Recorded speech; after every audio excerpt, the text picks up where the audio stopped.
Assalamualaikum warahmatullahi wabarakatuh. Waalaikumsalam warahmatullahi wabarakatuh. Masya Allah. Pada kesempatan ini ada momen yang spesial. Ya, Nah, spesial. ada teman lama saya, Ya, lama. tapi baru.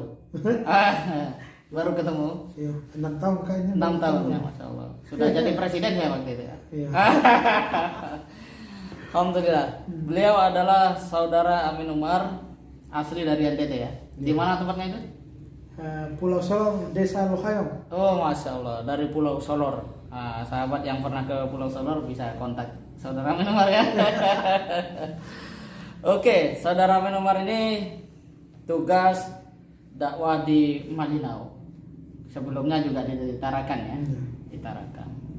Bagi saudara Amin Umar, dakwah itu apa? Dakwah adalah sebuah panggilan untuk mampu memberikan manfaat kepada masyarakat. Artinya kita bisa mensiarkan kebaikan-kebaikan di tengah masyarakat. Atau ya kalau dakwah dai ya mengajak Mengajak. untuk kebaikan gitu. Wah, ya dahsyat ya. Jadi untuk dakwah itu enggak harus ustadz ya. Ya, nggak harus Enggak harus ustaz, ustadz, enggak harus ceramah, enggak harus ceramah Ya. gitu ya.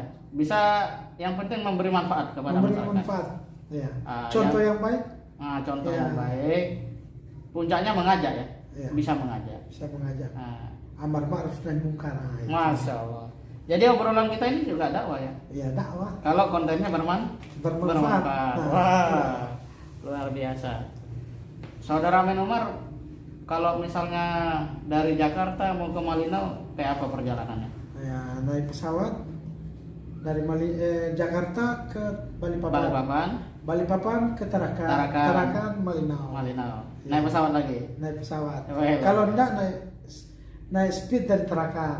Itu Hmm. menempuh perjalanan 3 jam. 3 jam. Lewat laut, lewat sungai. Laut, sungai. Jadi kalau ke Malinau ini 3 angkatan dilalui ya. Ya. Angkatan laut, angkatan udara ya. Iya, Iya, angkatan lewat udara. udara maksudnya. Angkatan Terus darat. lewat darat sebentar Iya. dari bandara ke Bandara. pelabuhan. Setelah itu angkatan laut. Iya. Wah, Masya Allah, luar biasa. Ya. Perjalanan yang sangat panjang. Ada sisi apa yang diperoleh dan bisa di-share kepada pemirsa kita semua perihal inspirasi ketika dakwah di Malinau, pedalaman Malinau itu? Ya.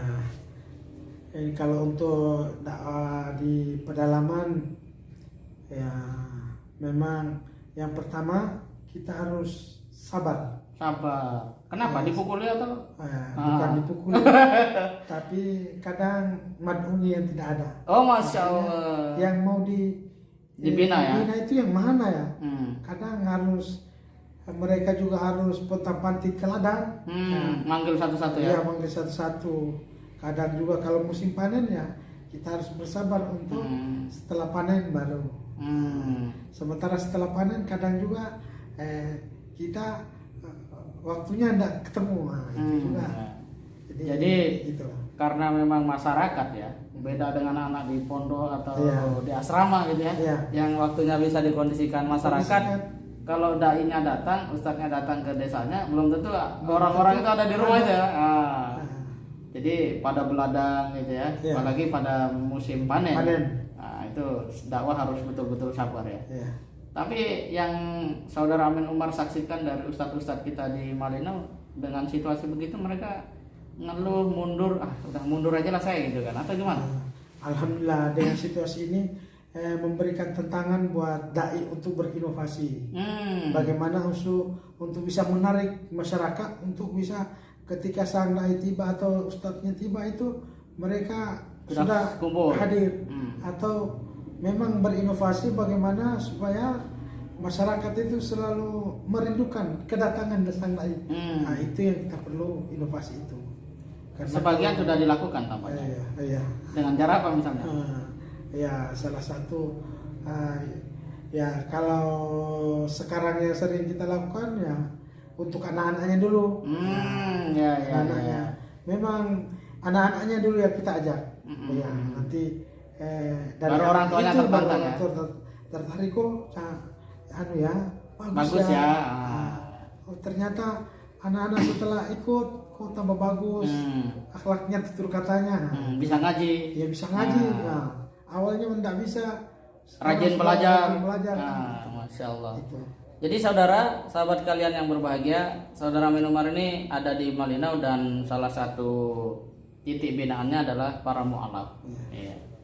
Dan yang menarik sebenarnya apa sih yang menjadikan orang-orang di pedalaman itu kok mengerti, tahu ada Islam gitu, dan kemudian masuk Islam. Iya. Yaitu pengamatan dari saudara Amin Umar seperti apa? Atau cerita-cerita dari dai-dai senior kita? Artinya salah satu ada masyarakat pedalaman atau suku asli yang masuk Islam, salah satunya ada melalui pernikahan. Pernikahan. Yang kedua adalah hidayah. Karena apapun yang kita lakukan, apapun sebaik apa yang kita sampaikan, apa yang kita bawakan, tanpa hidayah pun ya betul. tidak akan masuk. Ya. Jadi disinilah para dai itu terhibur ya. Ketika dakwah di pedalaman, tiba-tiba ada yang mau masuk Islam gitu ya. Ada yang masuk Islam. Yang memberi semangat kan kita lihat biar berladang, semangat datang itu sudah semangat untuk hadir aja itu sudah dahsyat ya. Iya, dahsyat gitu. Satu pengorbanan luar biasa dari. Apalagi dari awal belum tahu ngaji sudah bisa Al-Fatihah. Luar biasa itu. Ya, luar biasa. Artinya sholatnya sudah bagus itu. Sudah bagus. Ya, luar biasa. Jadi memang untuk masyarakat pedalaman kita nggak bisa gali lebih jauh seperti mu'alaf yang diceritakan dari Eropa, Amerika yang ketika masuk mendapat hidayah mereka bisa menjelaskan gitu ya. Kalau masyarakat pedalaman tampaknya nggak bisa juga banyak cerita ya. Intinya dia tertarik, dapat hidayah dan pada akhirnya masuk Islam. Dan ini yang sebenarnya sangat luar biasa. Jadi Islam ini kalau bagi orang yang memang Allah kehendaki dapat hidayah, masuk saja dia. Baik dia punya argumen, tidak punya argumen, yang jelas dia pasti masuk Islam ya. Itulah hidayah ya. Hal yang sangat istimewa, menakjubkan, ajaib gitu ya. Nah, kalau masyarakat luas misalnya ingin mendukung dakwah pedalaman, itu sisi apa yang penting sekali disupport oleh masyarakat secara luas? Yang perlu disupport itu sebenarnya ketersediaan seperti pengadaan Al-Quran, itu perlu tempat ibadah yang nyaman, tempat berwudu itu fasilitas ibadah ibadah ditambah dengan fasilitas untuk TPA pembelajaran anak-anak. Ada yang namanya rumah Quran, itu harus ada sedia panduan-panduan untuk belajar itu yang kurang sekali. Oke. Terakhir nih saudara Amin Umar, apa yang membuat Anda punya istilahnya daya tahan berada di pedalaman? Kan kalau mau bilang tinggal yang enak kan ditarakan lebih enak. Tapi mengapa saudara Amin Umar dengan tugas dakwah di Malinau itu hingga hari ini masih punya kesabaran? Jadi namanya tugas dakwah dimanapun atau dimanapun tantangannya sama. Sama sebenarnya tantangannya. Hanya kita mampu membawa diri ini dan merasa syukur aja itu. Syukur dan sabar. Syukur itu dan aja sabar, sebenarnya.